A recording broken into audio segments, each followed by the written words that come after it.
Welcome back to Ghostly Talk. This is Scott L. This is Amber, and tonight we have Keith J. Clark back on the show, which this is maybe like the fourth time back. We can't have him back enough. He's an alumni. He's just a super We're not cool talking guy. about Project St. Peter on this show. That will happen down the road because we were still unboxing, I think, like part one of the weird saga that is Project St. Peter. Anyway, yeah, so we're expecting him to come back and talk more about that. So this is an EVP ITC dorks kind of dream show because Keith likes to push the boundaries on how to experiment with sound, especially anybody that's experimented with EVP knows the importance sometimes of having background noise. And then there's been also a lot of interest in like the feedback loop and the reverb. When we had Amanda Woomer on the show a few back, we talked about making a spirit portal and using different pedals to connect to create effects those pedals. Create those different what we're focusing levels on. Of sound. What we're focusing on here tonight is artificial intelligence in the paranormal.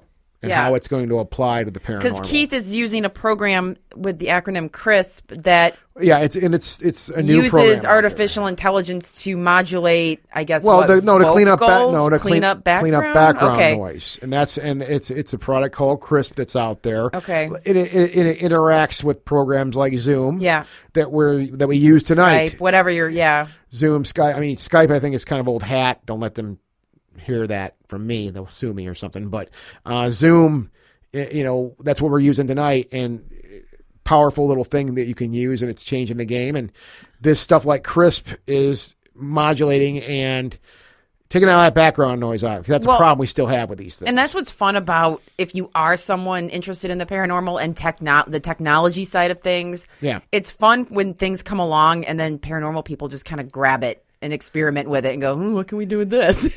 No, it's like the going way back, the Radio Shack hack. If you were like when the first Ghost boxes came out, let's take this radio and just make it looping all the time. Us in the old days, just like I always loved telling that story.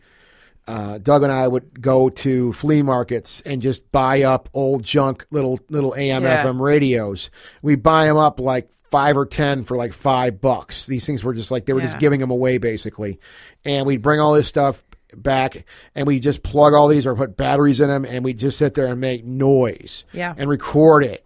And the root of what's happening, what we're going to be talking about tonight with Keith, or what he's discussing mainly, is the artificial intelligence is what's being applied to remove that noise, as opposed to us using our ears or trying to filter things in an extreme way. Yeah. Generally, our ears are going to be the best filters there are. Right. Well, and the goal of this type of research is to hear it right. I hate to say right or correct, but to hear something clearly the first time around and not have to sit there going, "What did I hear?" Well, that's any EVP. And we did mention this in the show that people that have done EVP for a while, when you are doing it, that sometimes you might be physically hearing it, but as you get better at listening to things, you are starting to also psychically hear it, like sort of like telepathically. Which I think there's that's a lot really to unpack cool. here. There really is. Yeah, and this is gonna be one of those shows. If you're someone that wants to experiment with this type of thing, Keith has multiple streams that you can check out of this background noise to experiment with. At PARANORMAL2021 with a V. We also with a V, and we also have that linked on our site. We'll have it linked to the show here. That you're listening to right now. Nothing's hard to find on the internet anymore. No, but you can also go to YouTube, and there's always a 24/7 link of strange noises. It's a streams. It's a stream. Streams. They're the paranormal there's YouTube images too that pop up, and sometimes I seem when I go to bed at night, I do a lot of YouTube videos and stuff, and sometimes I'll click on that because I subscribe to it, so I'll click on it, and sometimes you do see kind of weird pictures, and I'm like, well, of course I'm really skeptical of that kind of stuff because I'm like, my mind's just matrixing, and of course I'm going to look for human shaped forms, but there's some every once in a while you're like, and of course as you experiment with this stuff, the longer you do it, they say the more you're going to start getting accurate images and voices. It's like working a muscle. Yeah, I guess. Yeah. Keith's a real thinker, and that's what we love talking to him. I mean, obviously the Project St. Peter stuff is fascinating, but getting into some real guts and some real technology that's being applied right now as we speak. This is fantastic. Just fantastic. And Paranormal, it's growing still, but there's like 200 plus people over there. And last time I checked, I saw that. And there is a big ITC family over there. I think probably because that's Keith's primary stuff. Yeah. Like, there's not people over there necessarily chatting about, like, haunted places and stuff like that, but not that you couldn't start that forum topic. Yeah. But I do want to mention something totally random and off. On the show, we were talking about Fruit Loops, and Keith mentions that the cereals isn't as good as it used to be. And I was like, damn it, there's a lot of cereal that's not as good as it used to be. And you know what 2 of those are? Paranormal people will appreciate this. What's that? Count Chocula and Frankenberry. I haven't had them in so long, I couldn't tell you. I used to love that. Count Chocula, you could always find that down the aisle.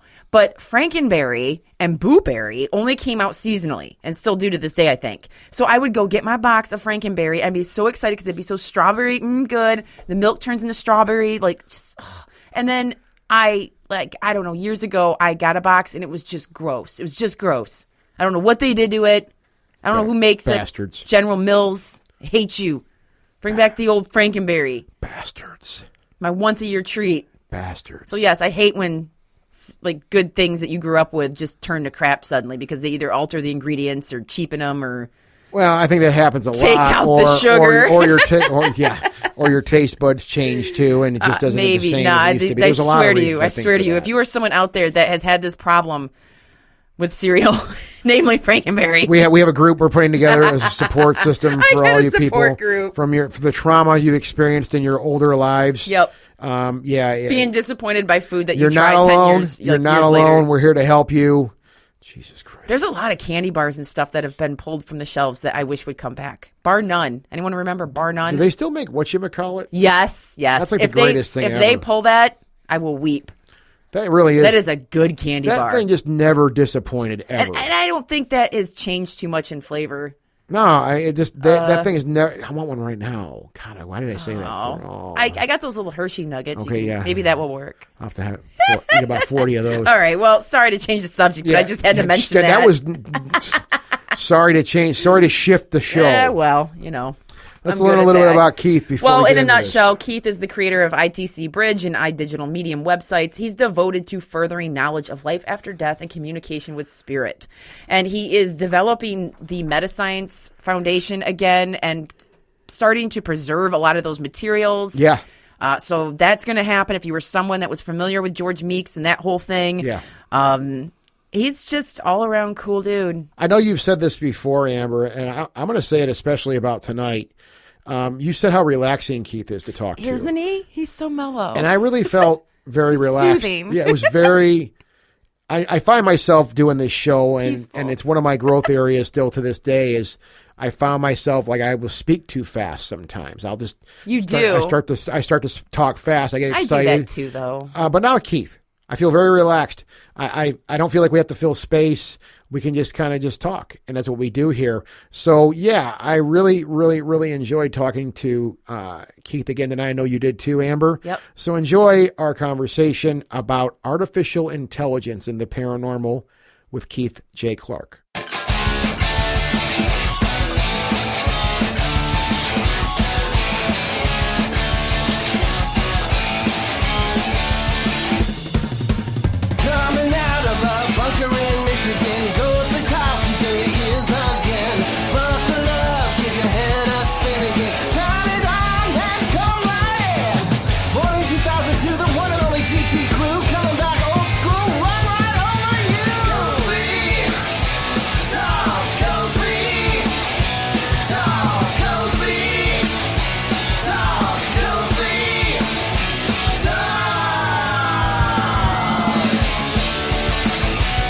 Mr. Keith Clark, it is a pleasure as always, sir.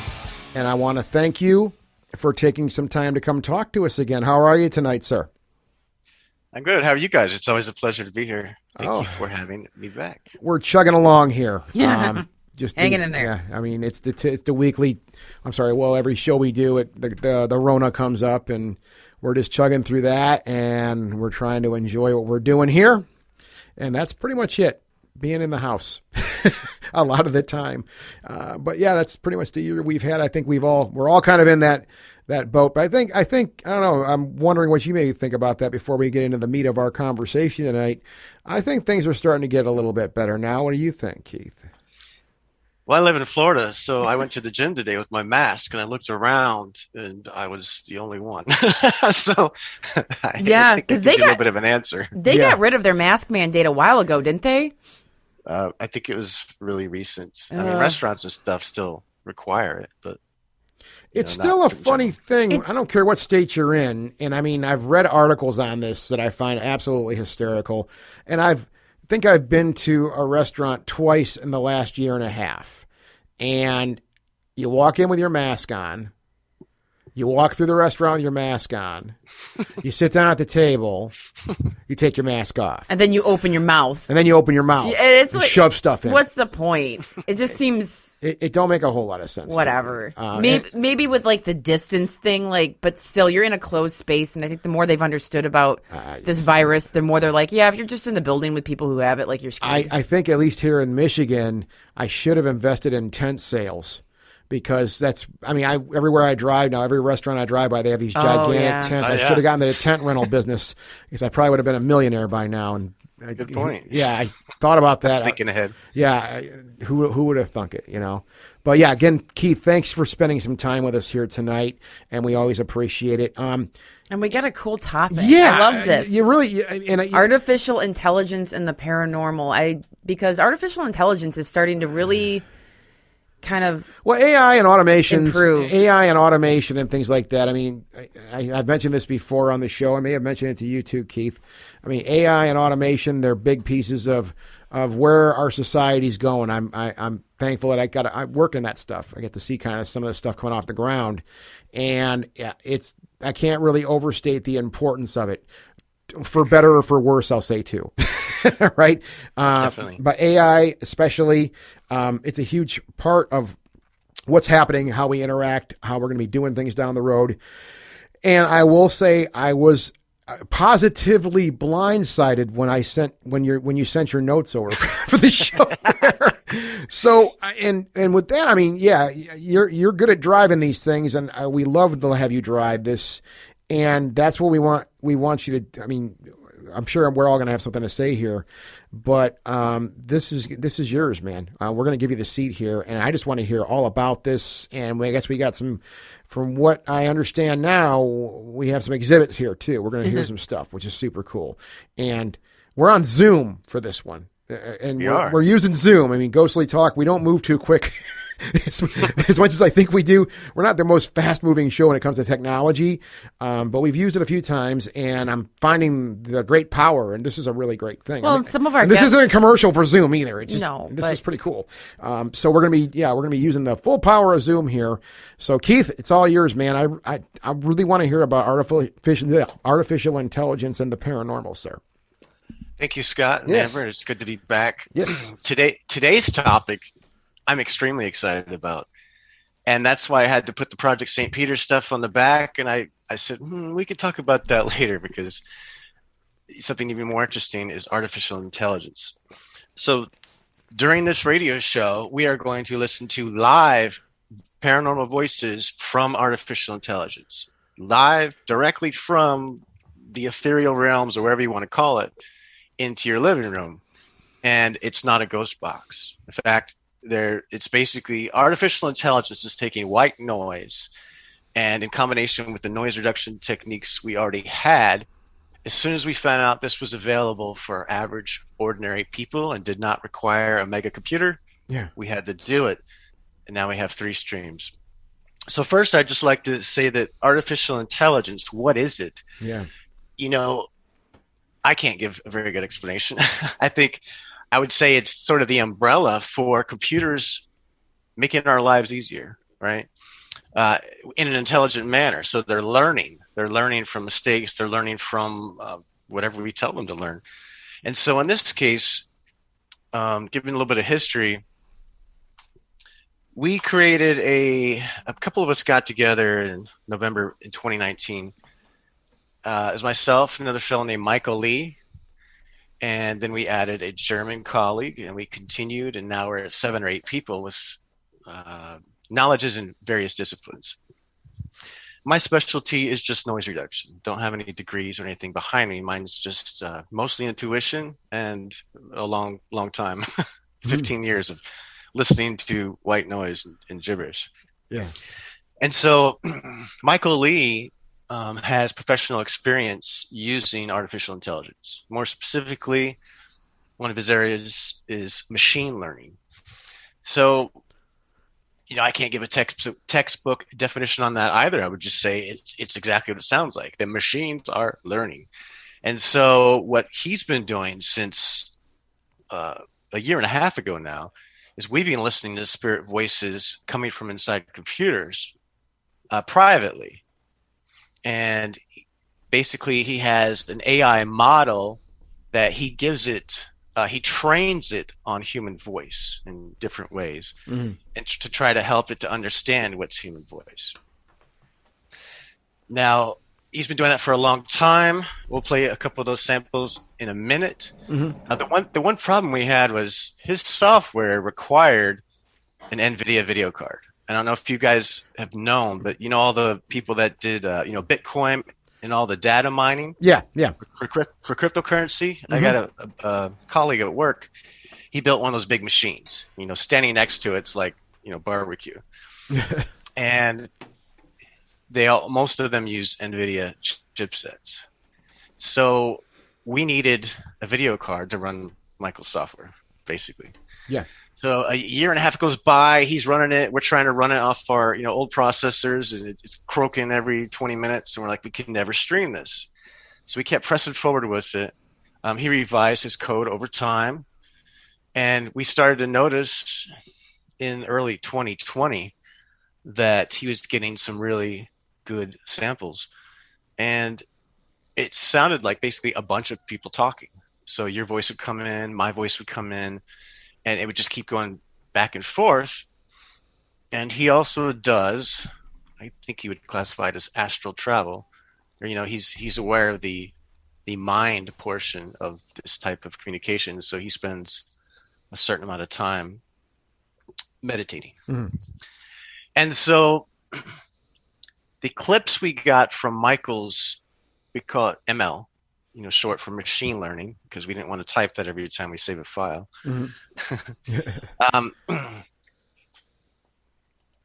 It was so good that, but the odd thing that happened was it was always changing. It was never the same, particularly 2 days in a row. And not to cut you off, Keith, but Sure. When you say it was always changing, are you saying the actual voices, or are we talking about the code itself? I mean, because one of the things that popped voices, the code, right? The code is static.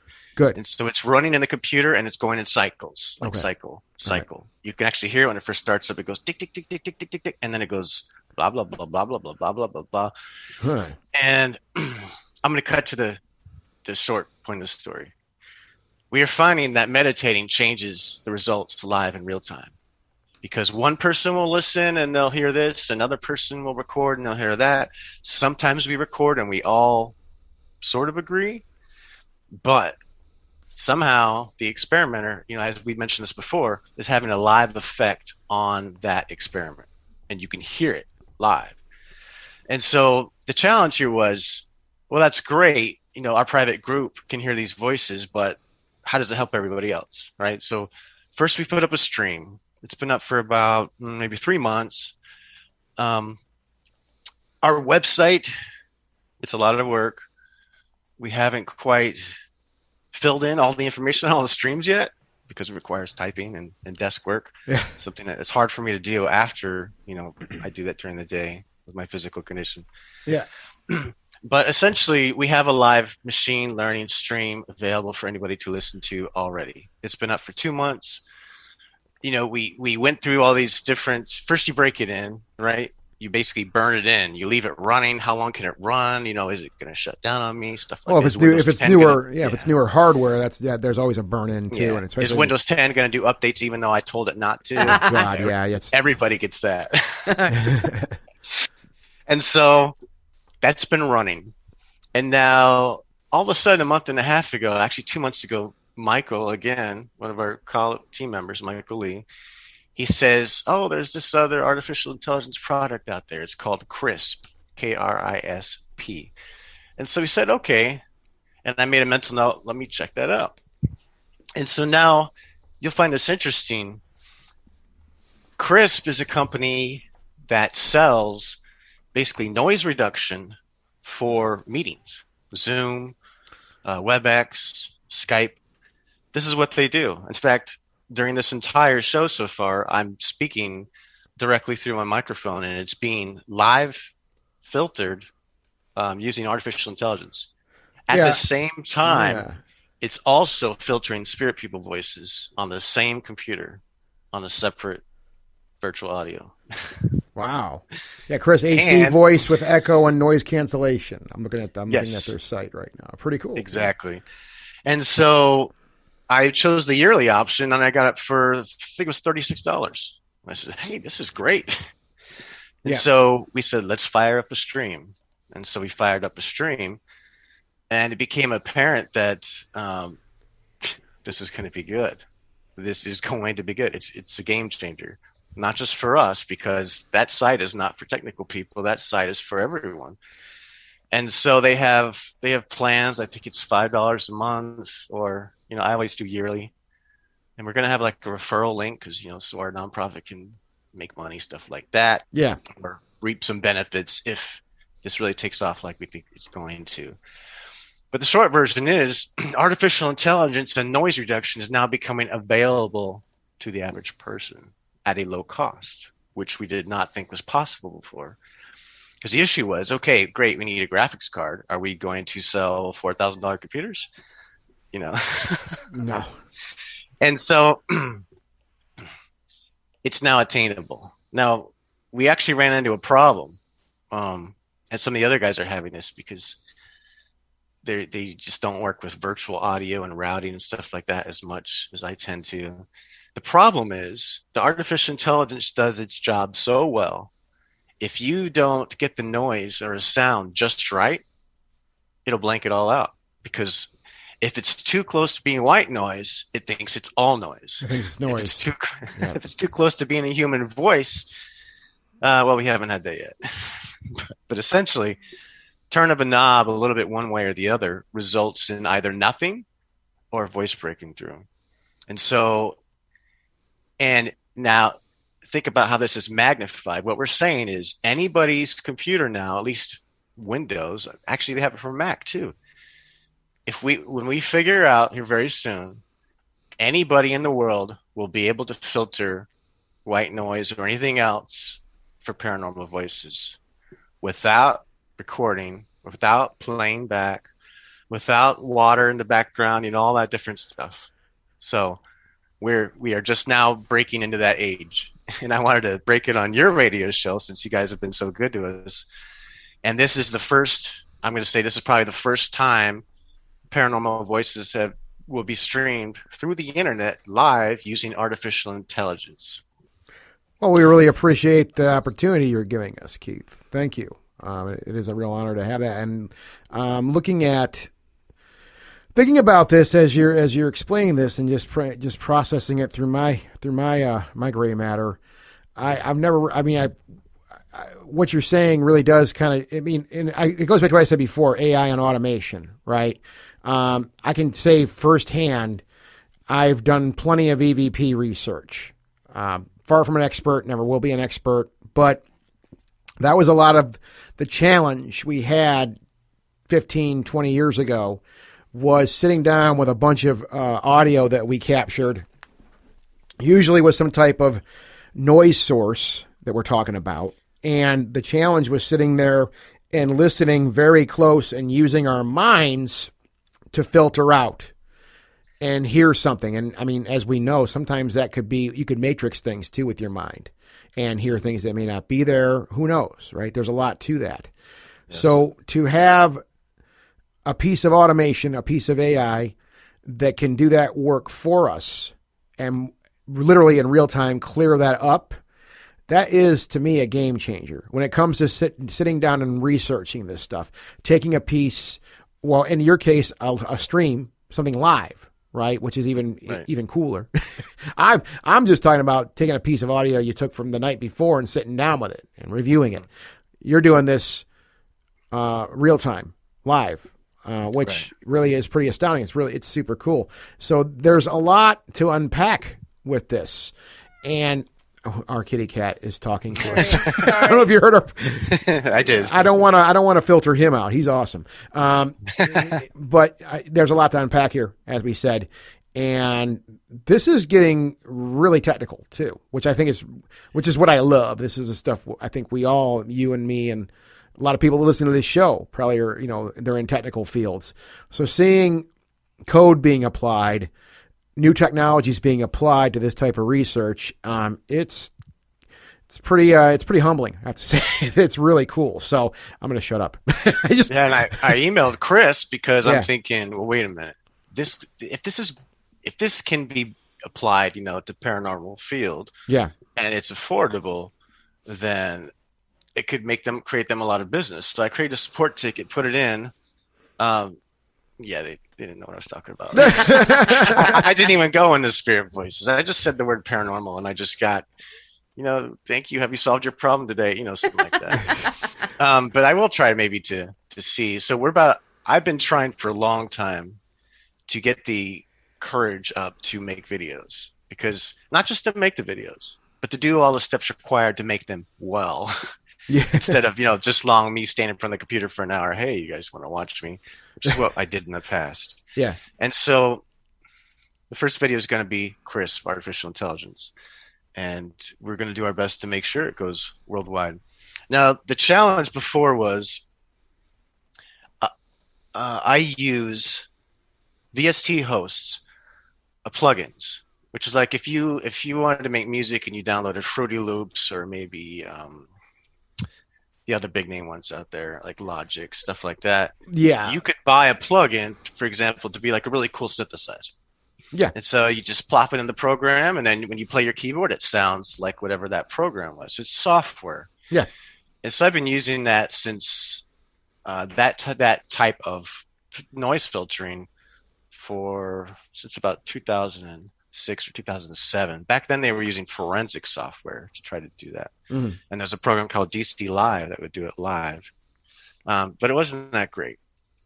And so now you fast forward, that was with a radio. You had a radio outside in the shed, speaker, microphone, cable going under the house, hole in the wood floor, mm-hmm. all that kind of stuff. Right now, it's happening on the same computer that I'm Zooming on. Mm-hmm. And so I just have a little program called Noise Gen, which is nothing special. It's just another white noise generator. That's feeding into virtual audio. It's going through a couple of my filters, they're not that complicated. I mean, you plop them in there and you run them. And so we do need it to be easier for people, to be more accessible.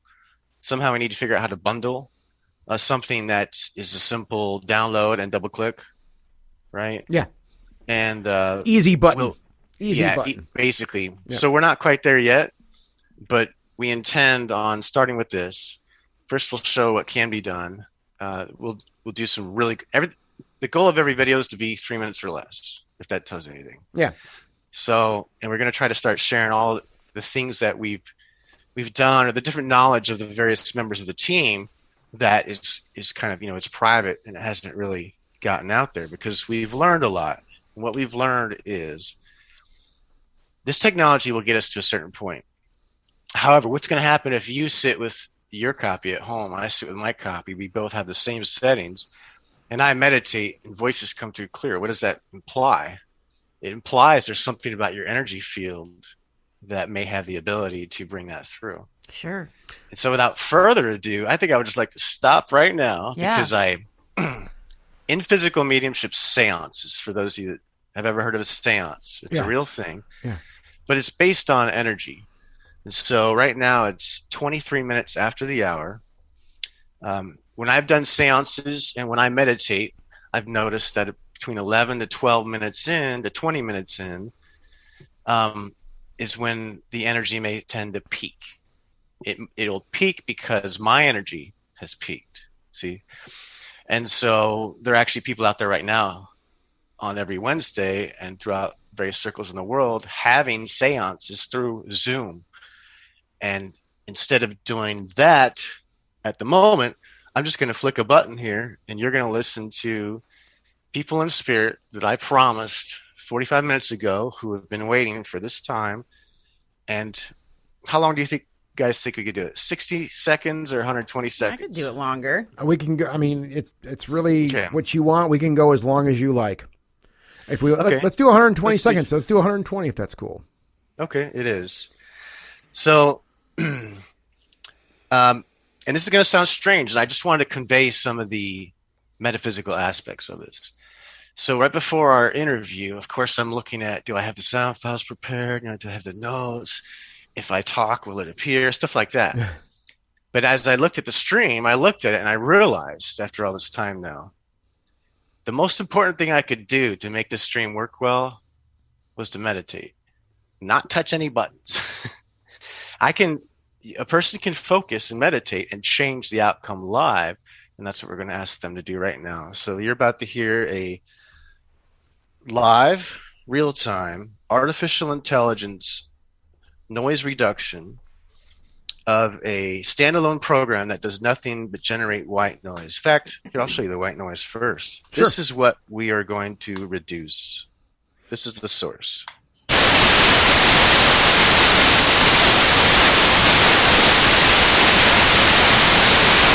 They said don't eat McDonald's. I'm just kidding.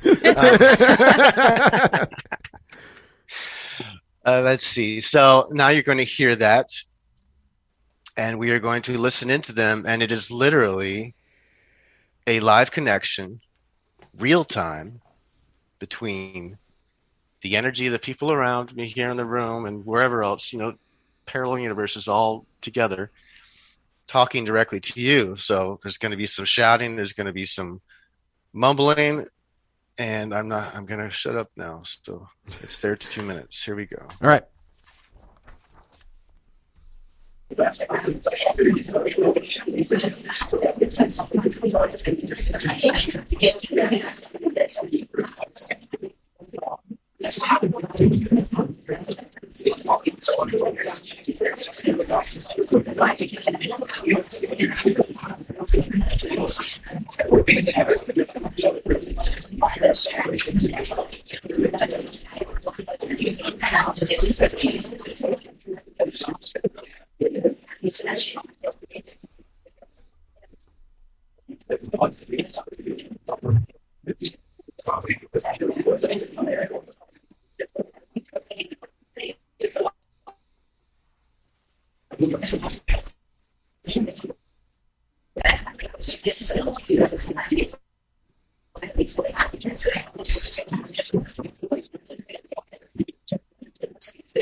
This is the word masterpiece. Let's play a little bit of that back live. Go ahead, I heard Amber. that too. Yes. And so what they're doing is, you notice they get quieter and then they get a little bit louder. I was going to ask about that. Yeah. So the problem is they have to raise the energy in very small ways, or maybe abrupt ways, or keep it changing because, the artificial intelligence thinks it's noise. Yeah. So when it goes quiet, instead of me flicking buttons, I actually stood here and sort of strike a meditative pose, seriously. And then, third eye, hands in front of my chest and focused. And different voices began to emerge. One was a male voice that was getting louder towards the end. And then, of course, there's, other voices. But let's just take a look at a live sample, so we're not under pressure and we can actually see. I hope I am able to play this out loud. Let's see. Playback, speakers. All right. All right. I'm going to trim that. Save that. We're going to come back and check that in a minute. Remember the word masterpiece. Yeah, I wrote that down. I'm going to record this because I'm having issues with the sound. Let's see. Masterpiece. They're usually very nice, which is I'm grateful for, because you got to remember, if you're listening to stuff all the time, it's the challenge that we also have to teach and introduce to people is there are psychological elements that comes with this kind of work. So if I just listen to this person and I begin to allow their ideas to form in my mind, those are their opinions. So what if they have opinions that they don't like me? Or what if they have opinions of, Satan's awesome or something like that? Yeah. And then if you focus on that, they're actually allowing you to, you're allowing them to influence you. So one of the questions is, this is a moral dilemma. The question is, and you guys might enjoy this topic, is by them knowing that we can hear them, are they circumventing natural law by knowing that their words can have an influence on the person listening to them? I think that, well, obviously that's a fascinating idea. That's a no-brainer. But I guess your question is, are they circumventing natural law by knowing their words will have an influence on us? Is that correct? I just want to make sure I got that. Am I yes, on the same page if the message of most extraterrestrials or human beings or angelic beings or people in spirit, at least, you think about the general thought process that they're not allowed to influence us in any way where we'd make any decisions. Prime directive. It's the prime directive. Yeah. Star Trek. No, but okay, that's a very, very difficult thing. Let's assume that we're on their side of things, right? Mm-hmm. I think how we perceive, okay, look, if a UFO landed here on the front yard of my house and came, some guy comes out, I'm going to listen to what he or she or it has to say. Mm-hmm. I'm going to listen to what they have to say. It may be to my detriment, but I'm going to put stock in something that I've assumed, or maybe they can prove to me, have flown billions and billions of miles to get here. And to me, that means they possess some type of intelligence that I'd like to learn about, right? So, I'm not saying that. That's not the best thing. They could have bad ideas. Yeah, there could be bad things there. But I'm gonna be interested at least. Yeah, that's assuming that just because they're other than us, that their ideas also are somehow better or elevated. No. But most people would be thinking that way. Like, oh my God, he told me to eat like Fruit Loops every day. I'm doing it. That's what I'm saying here is, and the same thing's going to go. Now, here's the deal. The three of us, talking here right now, we obviously have an interest in the afterlife, or what happens after we cease to exist in this existence we're in right now. That's clear. We all have an interest in that, right? So we are listening to something that you're playing for us, Keith. You're inviting it. Inviting it. In a sense. Yeah, totally. Because we have an interest in this and we want to learn and we want to know things. So I hope I'm staying on the beaten path here, but it seems like it would be very easy for them, even though they may not want to. I mean, I like to think I'm a bit more strong-willed than that personally, but I think it would be very difficult for them to keep themselves in line of what you're talking about. Sure. Whether they want to or not. I just saw it as a good chance to hear your brain hurt. Yeah, it really, really. I work all day and I come down here. Thanks, Keith. And that hurts enough. I'm saying this because the longer that I do this, and the guys that we work with, which are trying to extend to everyone, through the Paranormal Forum, is I can be a feng shui tai chi master and probably create more voices than someone who thinks they got to, need to spend about 10 million.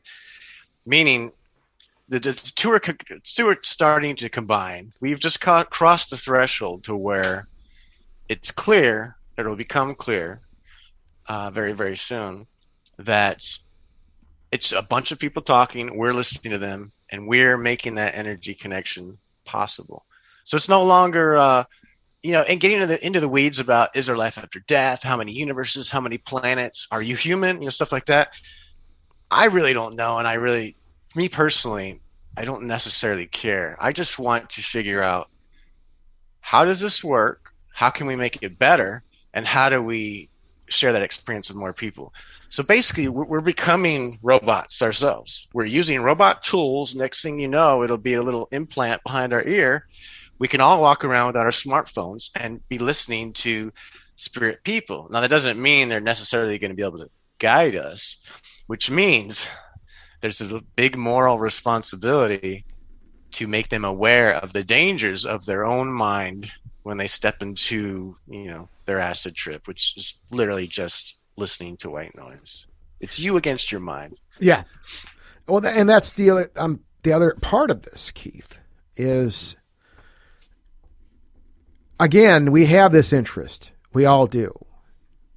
And whatever they say, do I believe it? I'm not saying that there's nefarious things going on the other side, and we'll just refer to it as the other side right now. But we want to know. So if we were listening to that stream a few minutes ago, and there's things we're pulling out, and I know there's a lot that's going to be done to this to make it better and easier to hear, right? But if something popped out there, Keith, and said, so we really like Fruity Loops over here, or something like that. Any little thing. We really like Fruity Loops over here. It cures diabetes. It cures diabetes on this side of existence. It'll kill you on where you guys are at, but we're over here. We crush it up and snort it. We love Fruity Loops. It's amazing, right? They are good, by the way. They are very good. That is a tasty cereal. They're not as good as the old Fruity Loops. The new Fruity Loops are like, less sugar, more fiber. They got stickers on the box. They don't taste anything like they used to. But I mean, by the way. But it's true. Yeah. But I'm going to take that information. Even I think I would take that information and go, wow, that's really trippy. Like, hey guys, guess what? On the other side, they really dig Fruity Loops big time. Like, it's really good for them over there. Like, how matter affects them. That's what I'm going to dig into, right? It's not just the fact that it's not about Fruity Loops. It's about, how sugar and how things affect them on that plane of existence is totally different. And that's assuming we're talking to something else that's biological in nature. That's assuming that too. Yeah. There's a lot of things. Yeah. There's a lot of assumptions being made here, of course. Yeah. There definitely is. And I'm going to let them answer that with a recording from previously. This was the Michael Lee's machine learning. And I'm okay with telling you guys what they're saying, because it's not to the point yet where we can be proclaiming, we have hereby solved the problem of two-way dimensional collision. No. That's clear. I mean, and this is, well, I know what you're saying. I'm going to leave it at They say totally fine with us. One more time. They say you're getting good voice now. Surface of the power. Surface of the power. This one says you're not cheating, and I certainly am not. I don't know if it's my diet, but Cheating. let's see. These are really short. This one. Yeah, cheating. All right, and this. Now we're going to go back to 2020, January 2020. So, it's kind of like the real world. Whatever you hear now came out a year and a half ago. I mean, in the real world, it's like 60 years ago. But this was in January 2020. We were running Michael Lee's machine learning through a computer. When you hear my voice, it was me hearing it live, like you just heard something today. And sometimes I'll speak out loud and tell them what I just heard. And then that's how they know. At least some of them, what I heard. This is strong enough. So you'll hear this is strong enough in the beginning. Let me go to that section. This is strong enough.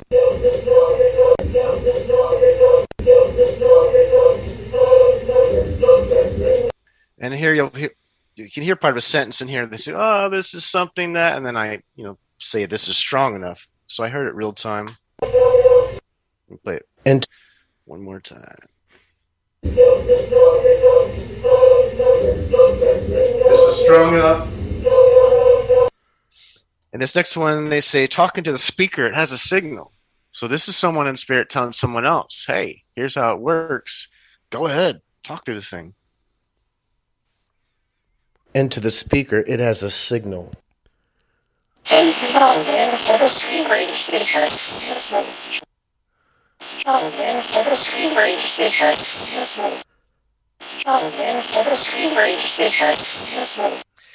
this next one, it's actually, wow, this is actually December of 2019 flashback.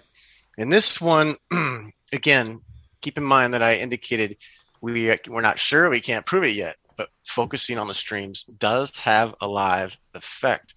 And in one case, in all cases, I guess it's code, right? Software is actually a living, breathing thing that's running or calling some type of process, usually, not like an app for your phone that's playing a recording. If it's living and breathing and thinking and calculating inside the computer, then apparently they're able to influence it. And so the next clip is, keep in mind, I may be off a word or two, but essentially the message is the same.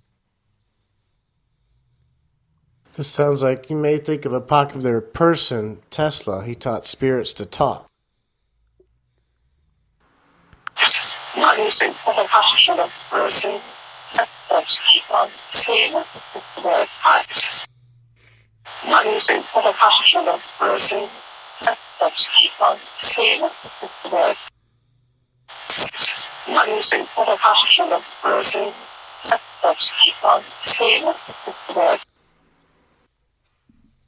You may think of a popular person, Tesla. He thought spirits could talk.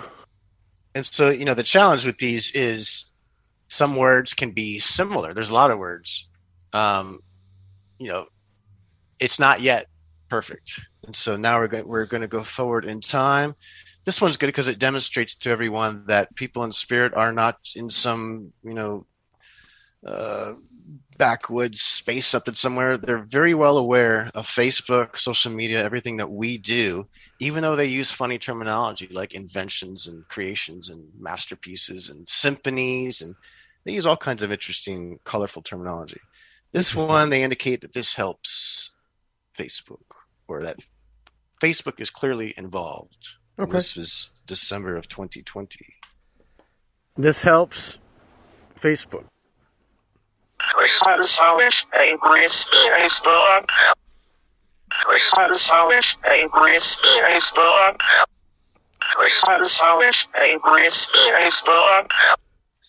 right, and then now we fast forward a year and 3 months. CRISP, K-R-I-S-P, is our now publicly available noise reduction intended to be used for remote meetings to keep your microphone quiet like it's doing for mine right now. Yeah. And here's where we're at now. Now, one of the things is my name, Keith. It's always been very hard to hear an EVP because it's hard enough to say like computer or something like that. People that are living can't even say my name in other languages. Keith, they usually go, Keith Cook, or Kia. The Chinese are like Kulaka. It's pleasing after all these years to actually hear my name. And you'll notice in this clip, you won't be able to understand the beginning, but it begins to morph and change into something you recognize.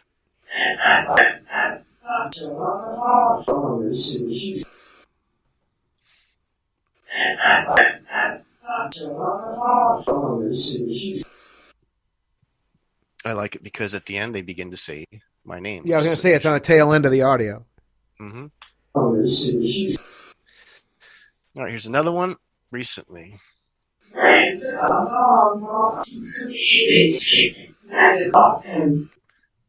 Let's go back to that.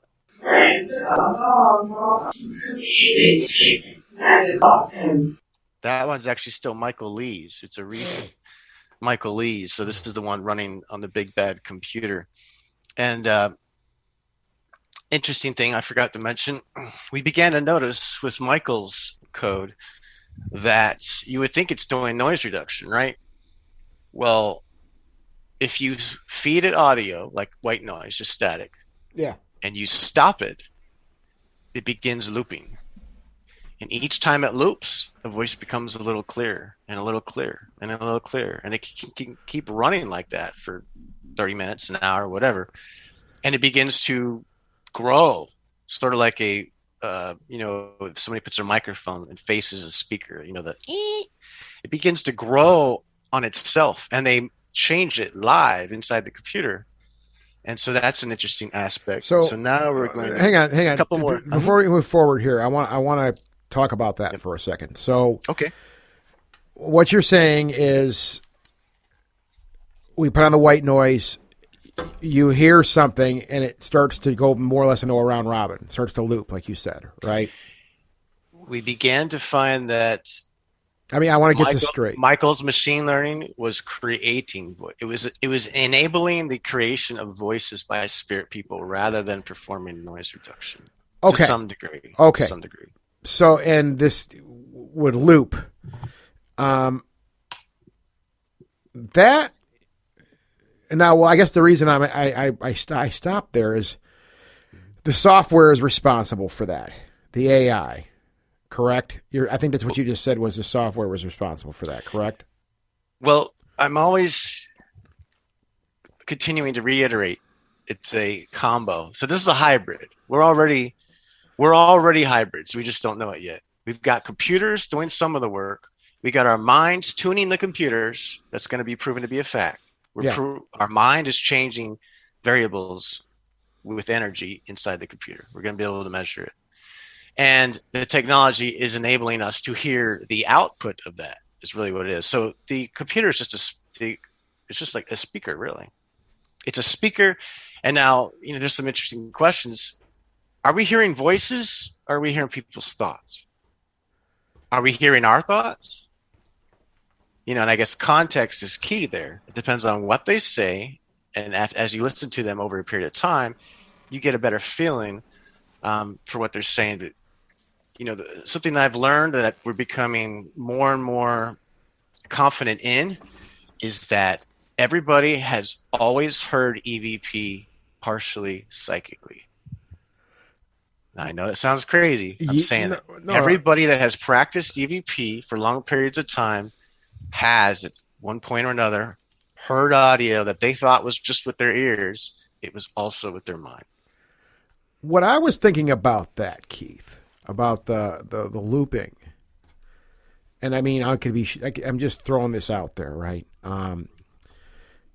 Could these beings, these people, I believe they're people, right? Mm-hmm. Could they be practicing with this? Okay, let's try it again. Let's keep working on it, because you say, from what I understood, you say it gets better and better. The quality improves. It's maybe a bit easier to hear. So, while we know that the AI and stuff like that, and the computer's doing the work, could they be influencing this also? We've already said that they can manipulate to a certain degree the system. And again, I'm digging here. I'm just thinking of ideas about this. Do we think that they may have something to do with that, though? That loop could be some type of, let's just keep working on this until we get it right. Because I guess the reason I asked that is from one of the things I've always understood about EVP and the reasons for it and how it's maybe done by people who are no longer with us is that it requires sometimes a gargantuan amount of energy to say a phrase. I don't know all the details of that, but that's just something I've learned, right? Right. So and that's go ahead. In the paranormal world, we were already aware that at least, okay, I am not knowledgeable in the paranormal world. I'll be the first one to admit it. I'm knowledgeable in the subsection of ITC, which is still paranormal. So we already know that young teenagers, especially young female teenagers, have traditionally, it's been accepted and known that their energy was largely responsible for the manifestation of a poltergeist, right? Yeah. So why would it be any different when you're focusing on a computer that can magnify something 1,000 times? That's correct. Except I've been through puberty, but aside from that. No, it's true. It's true. A mind amplifier. Right. Idea like that. There you go. Yeah. Trademark. Mind amplifier. Dang it, he said it first. That was just a thought about this. Is could they be practicing on this equipment? And that's why you see an improvement over time. It's both. So the first thing is they've been practicing this since 2006. Actually, the first live stream of the internet was 2008. So they've actually been practicing for 13 years. Not constant. There was a 6-year break in there. But for 24 hours a day, right now, they love it because it's like going to, not the flea market, but like a really nice mall where they've got all the nice stores or movie theaters. Because they don't just have one stream to choose from. They can influence anywhere from 8 to 14 at the moment. One of those is a ghost box stream put in place by Steve Holte, which we put a link to on our site. Steve was the first one that actually assisted me in understanding how to broadcast audio back in the day. And so now we've got, this is crazy if I start telling you.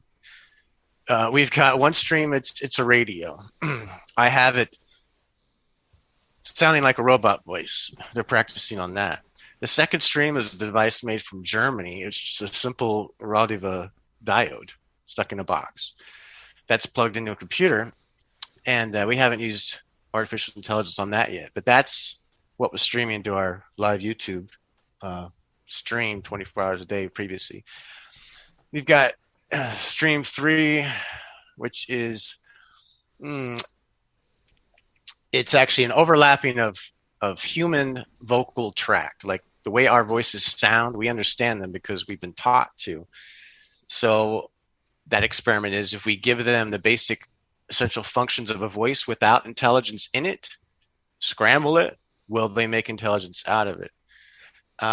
This goes on and on. We've got stream 4, which comes out of Germany always. Whatever Andreas builds over there up in his attic, he relays it over here, and we do our noise reduction or artificial intelligence here, and then it goes out to the world. And this goes on and on. There's one of those streams. It just sounds like it goes whoa, whoa, whoa, whoa, whoa, whoa, whoa, whoa, whoa. And that one's actually because I believe we had discovered that if you listen to a certain type of audio for extended duration of time, you'll actually become clairaudient. You'll begin to hear voices and fans and stuff like that. For those who are really adventurous, not for weak minds. And so they've got a bunch of streams, and they have streams where people can actually type in questions, and it uses complicated physics type math that I could begin to explain you that are created by our colleague in France. In short, I can't keep up. Since this one hasn't been broken yet, it broken out into the public, I figured this is a good one to start with because now, we were unique already, but now, we're going to find a way to get this to the people where it belongs.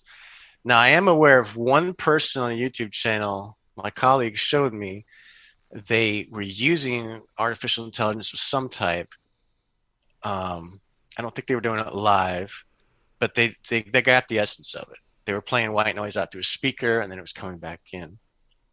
By the way, if you play audio through open air, it always changes. It's always more mutable than just recording. If you introduce it into the physical medium of the air, your energy is able to impact it. That's just a Really?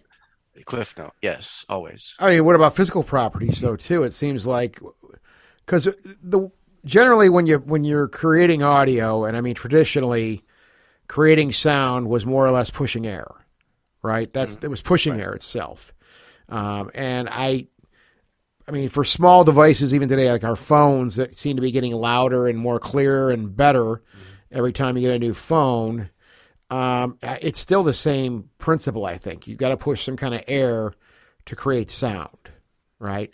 That's true. So, I mean, from a physical standpoint, it seems like if you're pushing a sound out of a speaker, I mean, this happens every day. People are recording stuff all the time, whether it's music or voices, whatever it might be.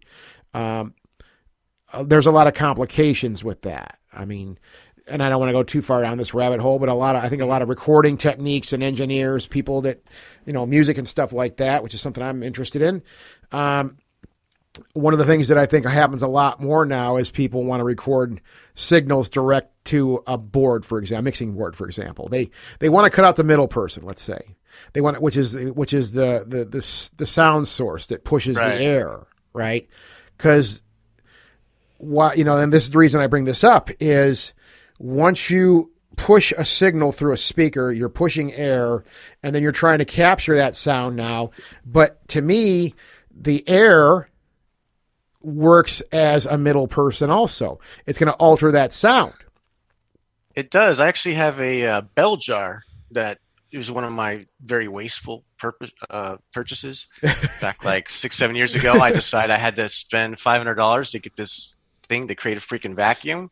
Yeah. Literally, I mean, devoid of air, I guess. Yeah. And then, I had this little pump I turned onto it and fired the thing up, and it's smoking all over the place. Horrible to use in the house. And sound waves don't travel in a vacuum. So for any of those of you that see the movies about space, when you hear the loud explosions, you got to ask yourself, did they really hear that? Because sound waves don't travel in space. Okay, so and that illustrates that. It's just another way of illustrating that, I think. Well, an analogy is this. It's more about thinking about space, as in there is no empty space, never has been. So if you look at an aquarium or you look at a glass of water, would you look at it and if you look at a glass that's half full, the whole adage, is it half empty, is it half full? Neither. All of that space is full. I mean, there is no empty space in the glass. There's no empty space outside of the glass. There's no empty space anywhere. Never has been.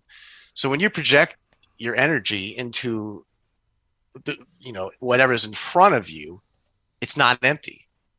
You're giving an opportunity for those waves to mix with other waves that you can't see. Yeah. And so if you think about the principles now, video feedback loop, why did it work? Why was it popular? What was special about it? And then you'll start to realize that it takes a moment in time. It takes a bunch of different pictures of moments in time and overlays them in quick succession, just like a video does on TV. Yes. It's pictures. In the United States, it's 30 pictures per second. Yeah. It's not actually a moving video. And so the common thread that we're also finding is when you give people in spirit multiple time windows to influence, and they can compress those into a small amount of time, to us it appears they can basically create composite images. They can create composite voices. They can create composite pictures, meaning to us, we just saw a picture. But the reality is that one could have been 100 of their attempts overlaid on top of each other. And so I'm saying there's an essential basis to ITC is the concept of time, that it does not exist. And that if you begin to use reverb and delay and other different things like that, people will find that upon different reiterations and layers, different and exciting things begin to happen. And that's why feedback loops appear to work. My brain does hurt right now. Sorry. No, don't be sorry at all. This is fantastic. Yeah. This is amazing. And that's why EVP Maker, which is no longer being made or supported, it was made by a gentleman in Germany who now has disavowed himself of this type of work.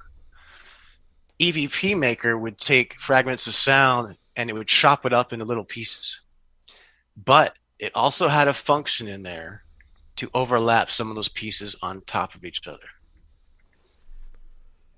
I've tested streams with and without it, and I can tell you that that function in software, I guess it's, when I spoke with Michael, he referred to it as the dovetail function, where one piece is overlapping the other. Yeah.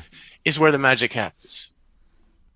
So we're going to explain this to everyone. We're going to do everything. But yeah, no, my goal is to do 3-minute videos, to start them, to be successful in them, and to share what everybody in the community has learned, but not necessarily had as much energy or effort to put out there. So all these things is where we're going. And now I'm going to jump quickly, just randomly, into another session of a recording from yesterday. Sure.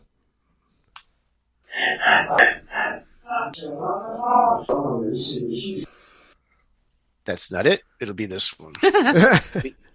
These two.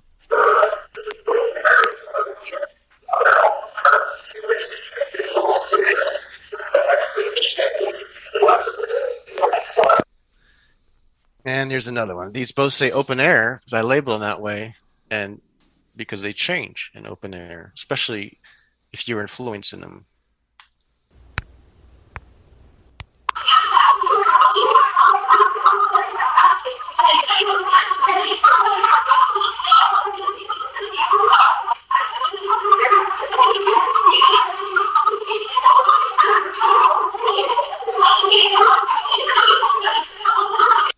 There's something important coming up, so just bear with me. We don't expect you to hear or understand that high-pitched person that's speaking, but in a second you're about to hear somebody come in and say something that you might recognize.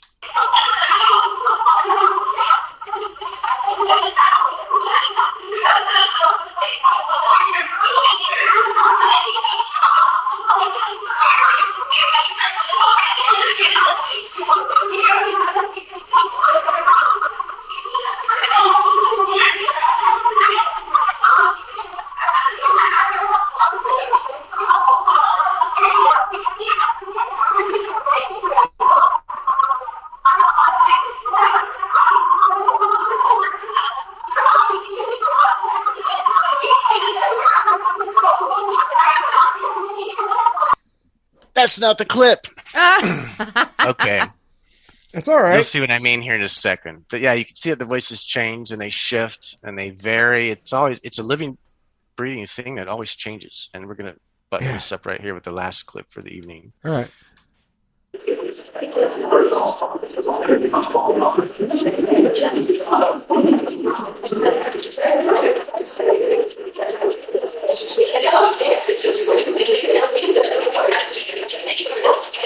I'm going to go back to that special part and play it again. Sure.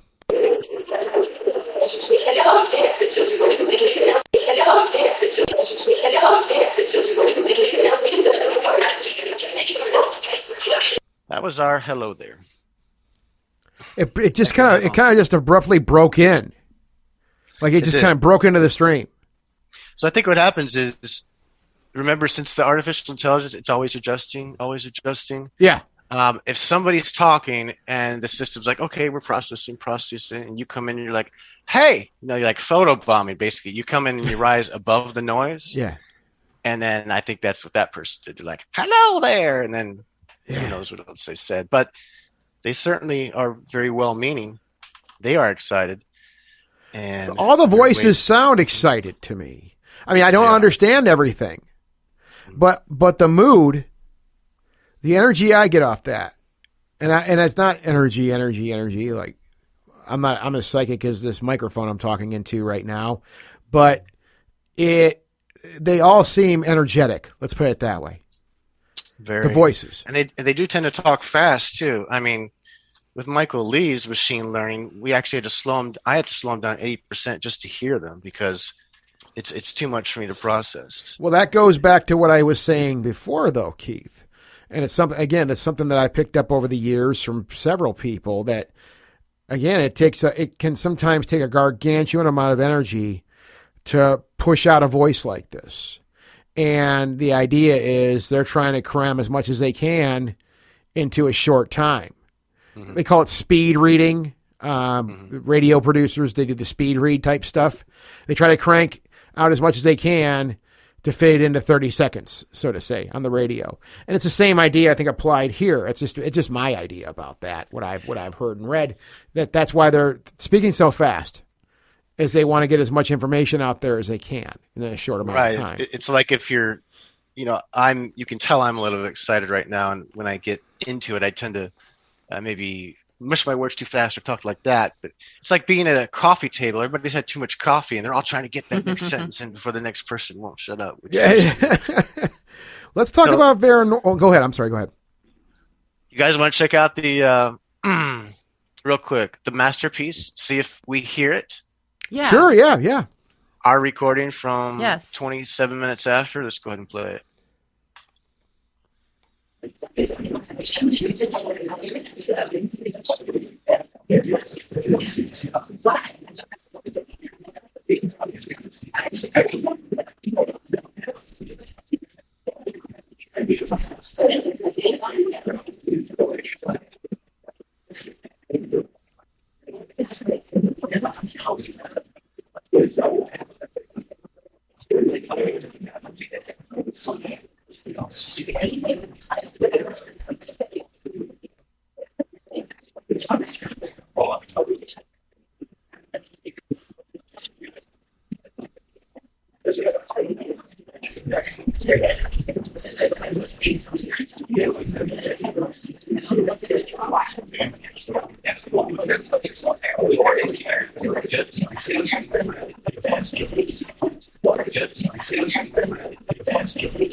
What do you think, Amber? Do you think that seals the deal? Yeah, did we hear that real time? 100%. That when I was listening to it the first time around, that word jumped out at me immediately.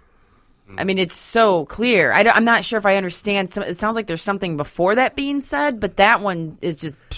Now, I don't know. Another thing I want to point out too, Keith, is I hear a very low frequency in the recording.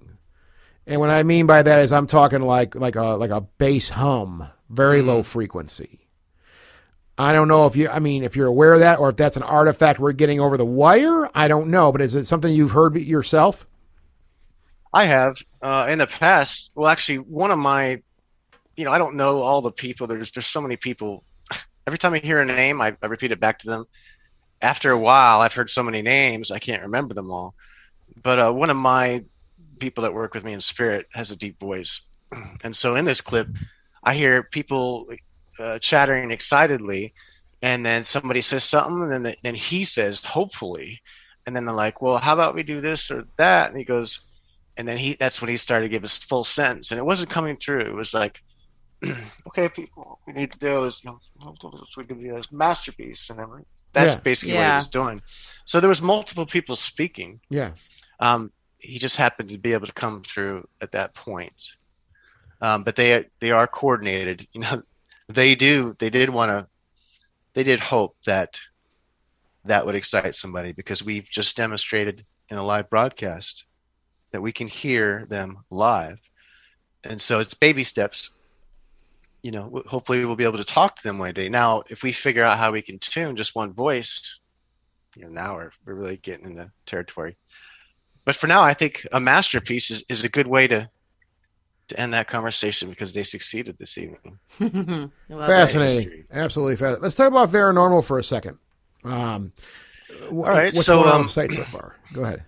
So the Paranormal website started in October. It was put together very quickly, hastily, I might add, out of a necessity to get that done while the energy was available. Since then, I would like to thank our volunteers, particularly Jeff and, Marie for doing transcriptions. And there are other people that volunteer behind the scenes. There's the experiment team, the research team. They all get their credit when they become known for their work. And of course, Karen and Jeremy and other people. I just wanted to thank them because they've been patient. And while the website seems to be growing slowly, in the overall picture, it's doing as it should. So we added the streams to our website, but we didn't add them all. We didn't add descriptions. But we want to make them accessible to people. So if you go to paranormal.com, again, it's instead of paranormal, it's with a V. Mm-hmm. I need to think up a catchphrase to make that easy for people to remember. I can't say a V instead of a P because that would just be weird. But anybody can listen to these 10 streams or so and another 2 or 3 experiment streams like text, chat. There's all kinds of stuff that's available there. And we have a button. So you just go to paranormal.com, click on streams. There you go. Click on one, play it. If you have questions, just reach out. So the website's going slow. We are moving towards incorporating as a nonprofit. State of Florida has been really dragging their feet.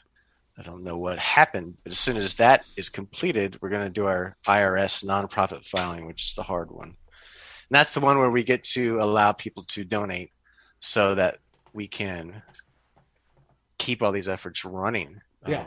We at this point, it's all passion. We've all put in money, every one of us, and we just are looking forward to bringing this to people. At the site also, there's a discussion forum. It's still fledgling, as you can still be one of the first people to join it. I think we're roughly around 200 users. We have a lot of learning to do, a lot of growing pains, and we need help. That's the short version of it. Of course, all the help is not always the fun stuff. We don't all get to, as much as I like to ignore everything else and experiment, sometimes I just need to do administrative tasks. Yeah, unfortunately, that's the nuts and bolts of it. Yeah, and it's a nice website because we've talked about this on the website or on the show before, how you can't really get a good productive conversation in the area in the comment section of social media. Yeah, social media. It just it doesn't lend itself for good conversation in that respect. So it's nice to be able to go back to a forum environment where everything is laid out and organized. There's like-minded people. It's directed because in social media, I mean, it's the wild west. Yeah, somebody posts something about a ghost photo, whatever it might be, and say, "Hey, check this thing out." And then someone's all of a sudden ripping that person a new one. Now I know there's also groups in social media. Yeah, but that's not even a great way because the topics west. Just get pushed down and lost, and it's not a good platform for that. What I think we said since day one about this, Keith, is that this is a directed effort, and it goes back to the old model. Not saying that it's out of date, but I think that's something that should be reevaluated and re-executed again. Is the old model where you would have discussion boards focused, they're in their own space too, not being hosted by some larger social media platform, but in their own space, right? And they're their own entity, and if you want to go there, you're going there for one reason and one reason only. And I think that's something that really needs. I'm seeing more of it, honestly. I think people are. Oh, yeah, we're getting tired. People are getting tired of just. People, it's getting people are getting burned out on. I mean, I'm not saying they're down with social media, and I think there's a lot of positive things, right? Sure, there are. But I think that there's people who are just trying to have an intelligent conversation with someone. They're pulling away from stuff like that. They want and the historical record aspect of it. Yeah. you want to find something from 6 months ago. You're like, oh, I remember so-and-so. I saw this on such and such. And what do? You go to Facebook and you type in the search box. Well, that doesn't always get you what you you're want. going to be digging and digging and digging. If You know, if, I mean, if you find ideally, it, what we're shooting for is a good. We want it to kind of be smoother than what it is right now. Right now, it's the forum. It's floating out there in space, no tether, right? Yeah. We kind of want it to meld with Facebook and other social networks, but we just haven't gotten there yet.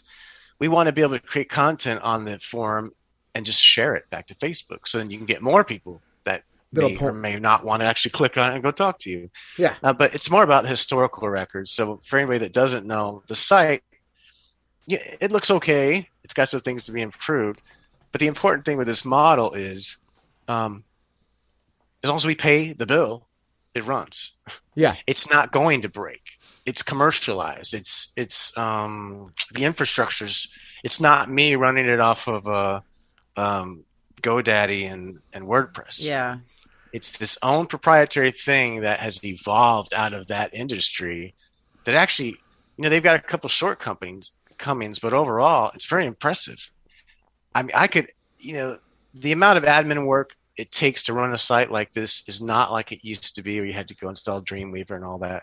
So if anybody is technical and does want to volunteer to give for the greater good, let us know. But, one of the models we're thinking about, we talked about doing memberships where people could, say, pay $6 a month and help keep the site alive, and then they would get something in exchange. I know there's a lot of people out there that would like to see it remain free. And, we actually want to see it remain free also. So we'll pursue all those options first. And, I thought sometimes maybe we'll just say, okay, we've looked at our budget. Here's how much it is per year. You raise that money once a year. And then you're like, okay, Megan and Amber, I'm sorry, Megan, your name's Megan now, Scott. Scott. Hi. Hi. Nice to meet you all. So Scott and Amber indicated they were interested in volunteering, say, to convert some VHS tapes, right? Yeah. You'd say, what's that going to cost us? We need to ship them. They need to be packaged. They need to be in more than one shipment, so we mitigate the risk. And then you click a couple buttons on our site, and you say, this is going to cost $81.93. Now it's a fundraiser. If you want, so what I'm really thinking about is a model more like what's it called? The site where you pay $5. Fiverr.com. Yeah, Fiverr. Yeah. Where you say, here's this job that we need. Boom, you post it on Paranormal. Somebody's like, I wouldn't mind donating to make that happen. Boom, they donate the money. It goes to a volunteer who actually does the job and gets partially compensated for their time. So they get to not just waste their time. It might be an extra source of income, and they're helping their community. Right. So these are all the things we're thinking about. It's a work in progress, and we're going to need all the help we can get. So Paranormal.com is our site we're working on.